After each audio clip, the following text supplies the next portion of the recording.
Project ఎవరికీ వ్యతిరేకం కాదు. ఎట్టి పరిస్థితుల్లోనూ పేదలకు నష్టం కలగనివ్వం. మూసీ అభివృద్ధిపై ప్రజెంటేషన్ కార్యక్రమంలో సీఎం రేవంత్ రెడ్డి స్పష్టీకరణ. ప్రపంచంలో అనేక నగరాలు ఆయా దేశాలకే తలమానికంగా ఉంటూ అభివృద్ధి పథంలో నడుస్తుంటే మనం వెనుకబడితే భవిష్యత్తు తరం క్షమించదని, మూసీ పునరుజ్జీవంతో హైదరాబాద్ నగరం అద్భుతంగా తయారవుతుందని, ఆర్థిక పురోగతికి దోహదపడుతుందని ముఖ్యమంత్రి రేవంత్ రెడ్డి అన్నారు. పేదలకు ఎటువంటి పరిస్థితుల్లో నష్టం కలగనివ్వబోమని, తమ ప్రభుత్వమే పేదల కోసమే ఉందని స్పష్టం చేశారు. దేవతలు యజ్ఞం చేస్తుంటే రాక్షసులు భగ్నం చేసే ప్రయత్నం చేసినట్లు ఇప్పుడు కూడా అడ్డుకునే ప్రయత్నం చేస్తున్నారని, ఈ ప్రాజెక్ట్ ఎవరికి వ్యతిరేకం కాదని, ఎవరి ఆస్తులు గుంజుకోవడానికి కాదని చెప్పి సీఎం రేవంత్ రెడ్డి క్లారిటీ ఇచ్చారు. మూసీ పునరుజ్జీవం జరిగితే కాంగ్రెస్ కు రేవంత్ రెడ్డికి మంచి పేరు వస్తుందని, వాళ్ళకి అధికారం కలగానే మిగులుతుందని, కొందరు కడుపులో కుళ్ళు, మాటల్లో విషం, చూపుల్లో పగతో అడ్డుకోవాలని చూస్తున్నారని సీఎం మండిపడ్డారు. గాంధీ సరోవర్ ప్రాజెక్టు ప్రణాళికలపై తొలి దశలో భాగంగా మూసీ అభివృద్ధి, గాంధీ సరోవర్ ప్రాజెక్టు ప్రణాళికలపై హైదరాబాద్లోని హోటల్లో శుక్రవారం నిర్వహించిన కార్యక్రమంలో సీఎం రేవంత్ రెడ్డి ప్రసంగించారు.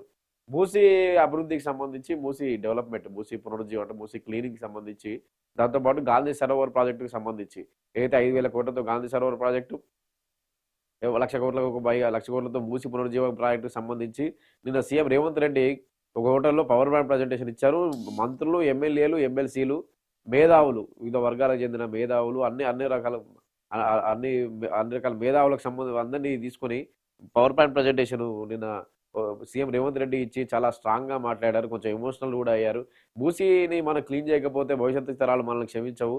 ప్రతి హైదరాబాద్ మురిపిద్దాం. 110 ఏళ్ల కిందటే నిజాం మేటి నగరంగా దీన్ని తీసి 1591లో మూసీ తీరానే హైదరాబాద్ నగరం ఏర్పడింది. 1500 అంటే దాదాపు 500-600 ఏళ్ల కిందటే మూసీ తీరానే హైదరాబాద్ నగరం ఏర్పాటైంది. అయితే అలాంటి మూసీ నది ఇప్పుడు ఇలా మురికి పట్టిపోతోంది. భవిష్యత్ తరాలు మనకు క్షమించవు, దీన్ని క్లీన్ చేయాలని చెప్పి నిన్న CM Revanth Reddy power point presentation లో చెప్పారు. అయితే మూసీ ప్రాజెక్ట్ సంబంధించి డీటెయిల్డ్ ప్రాజెక్ట్ అంటే మూసీని ఎలా క్లీన్ చేస్తాం, ఎక్కడి నుంచి ఎలా తొలిదశ పనులు ఎలా జరుగుతాయి, గాంధీ సరోవర్ ప్రాజెక్టుకి సంబంధించి పనులు ఎలా జరుగుతాయి, ఇవన్నీ CM Revanth Reddy power point presentation లో వివరించారు. అయితే నిన్న కొన్ని కామెంట్స్ కూడా చేశారు సీఎం రేవంత్ రెడ్డి.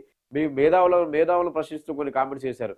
మీకు ఇష్టం లేదంటే చెప్పండి, ఇప్పుడే ఈ ప్రాజెక్ట్ వదిలేద్దాం, మీకు ఏమైనా సందేహాలు ఉన్నాయా, మీరు ఎవరైనా వ్యతిరేకిస్తే అందరినీ ఎమ్మెల్యేలు, మంత్రులు, ఎమ్మెల్సీలు, మేధావి వర్గం అందరినీ పిలిచి ప్రజెంటేషన్ ఇచ్చారు. కాబట్టి నిన్న సీఎం రేవంత్ రెడ్డి ఒకానొక దశలో కామెంట్ కూడా చేశారు. మీరు వద్దంటే చెప్పండి, మూసీ జోలికి వెళ్ళను, నేనెందుకు భూములు లాక్కొని జనాల ఇల్లు ఊలగొట్టి ఇవన్నీ చేస్తాను, ఇవంతా తప్పుడు ప్రచారం, ఓర్వలేక ప్రతిపక్షాలు చేస్తున్న ప్రచారం, కడుపులో విషం నింపుకొని ప్రతిపక్షాలు చేస్తున్న ప్రచారం, రేవంత్ రెడ్డికి కాంగ్రెస్ కు మంచి పేరు రావద్దని, ఇది నా ఒక్కడికి వచ్చే పేరు కాదు, భవిష్యత్ తరాలకు వచ్చే పేరు అంటూ నిన్న కొత్త ఫిలాసఫీ చెప్పే ప్రయత్నం కూడా చేశారు. నేను కర్మ సిద్ధాంతాన్ని నమ్ముతాను, నేను అన్ని మతాలను గౌరవిస్తాను, కానీ నా మతం నాకు ఉంటుంది, నా మతాన్ని కూడా గౌరవిస్తాను, నేను హిందువును, ఒక హిందువుగా కర్మ సిద్ధాంతాన్ని నమ్ముతాను, ఇక్కడ నుంచి పైకి పట్టుకుపోయేది ఏమి ఉండదు, చనిపోయిన తర్వాత అందరికీ గుర్తుండేది మంచి పేరు మాత్రమే, దీనివల్ల డబ్బులు వచ్చే ఉండవు, పైకి మనం మూటగా తీసుకెళ్లేది ఉండదు, అలాంటి ట్రాన్సాక్షన్లు కూడా పైన ఉండవు, అలాంటప్పుడు నేను కర్మ సిద్ధాంతాన్ని నమ్ముతాను, మంచి చేస్తే 10 కాలాలు గుర్తుండిపోతాం, నాకు ప్రజలు ఇచ్చిన ఒక మంచి గుర్తింపు, ముఖ్యమంత్రి పదవి ఇచ్చారు ప్రజలు, దీన్ని కట్టబెట్టినందుకు ఎంతో కొంత సమాజానికి సేవ చేసి వెళ్ళాలని చెప్పి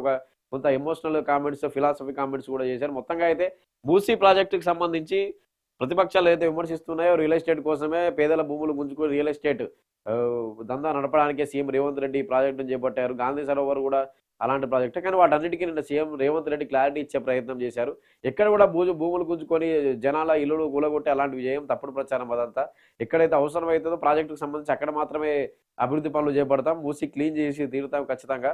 ఒకవేళ వద్దు అంటే ఎవరైనా సలహాలు ఇవ్వండి, వద్దు ఇది ఎందుకు వద్దో చెప్పండి, అది నిర్మాణాత్మకంగా ఉంటే దాన్ని ఇప్పుడే మూసి జోలికి వెళ్ళను, ఈ ప్రాజెక్ట్ ఆపేస్తానని చెప్పి కూడా సీఎం రేవంత్ రెడ్డి క్లారిటీ ఇచ్చిన పరిస్థితి. అదేవిధంగా ఎవరైనా సందేహాలు ఉన్న వాళ్ళు కానీ, ఏదైనా అనుమానాలు ఉన్నా, లేకపోతే ఈ ప్లానింగ్ తప్పు, ఈ ప్రాజెక్ట్ రిపోర్ట్ తప్పు, ఇది తప్పు, దీనిలో ఈ సూచనలు చేయాలని సూచనలు చేస్తుందని తప్పకుండా స్వీకరిస్తాను, అలా చేయకుండా ఎందుకు మూసి అభివృద్ధి పనులే చేపట్టదన్నట్టుగా అడ్డుపడుతున్నారు ప్రతిపక్షాలని చెప్పి సీఎం రేవంత్ రెడ్డి నిన్న చాలాసేపు స్పీచ్ ఇచ్చారు. పవర్ పాయింట్ ప్రజెంటేషన్ చూపిస్తూ స్పీచ్ ఇచ్చారు. అధికారులు కూడా మూసీ అభివృద్ధికి సంబంధించి అధికారులు కూడా ఎలా జరుగుతుంది మూసీ అభివృద్ధి తొలి దశలో ప్రాజెక్టు, అదేవిధంగా గాంధీ సరోవర్ ప్రాజెక్టు ఎలా ఉంటుందని చెప్పి నిన్న పవర్ పాయింట్ ప్రజెంటేషన్ ఇచ్చిన పరిస్థితి. మొత్తంగా అయితే మూసీ అభివృద్ధికి సంబంధించి సీఎం రేవంత్ రెడ్డి నిన్న చాలా ఎమోషనల్ గా మాట్లాడారు, చాలాసేపు మాట్లాడారు. ఫిలాసఫీ కామెంట్స్ కూడా చేశారు. కొన్ని పోయేటప్పుడు ఏమి పట్టుకెళ్ళము, మూసీకి సంబంధించి ఆరోపణలు చేయొద్దు, ఒకవేళ వద్దు అంటే వదిలేస్తాం. మేధావి వర్గం నుంచి సరైన సూచనలు వచ్చి ఇది నష్టం జరుగుతుంది మూసీ ప్రాజెక్టు చేపడితే,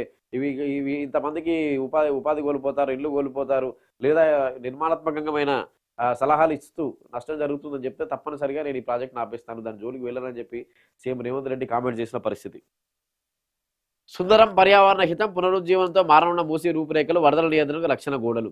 మూసీ ప్రాజెక్టుకు సంబంధించి ఈ తొలిదశ ప్రాజెక్టుకు సంబంధించి కానీ, గాంధీ సరోవర్ ప్రాజెక్టుకు సంబంధించి కానీ మొత్తం ప్రభుత్వం దాని చుట్టూ మార్కెట్ ఏర్పాటు చేయడం, పార్కులు ఏర్పాటు చేయడం ఇవన్నీ చేపట్టాలని నిర్ణయించింది. మూసీ సుందరీకరణతోటి నగరం రూపురేఖలు మారతాయని సీఎం రేవంత్ రెడ్డి కూడా చెప్తున్న పరిస్థితి. 10,017 ఇళ్లు కూల్చి మూసీ అభివృద్ధి. డిపిఆర్ఏ లేకుండా ఇల్లేలా కూలుస్తారు.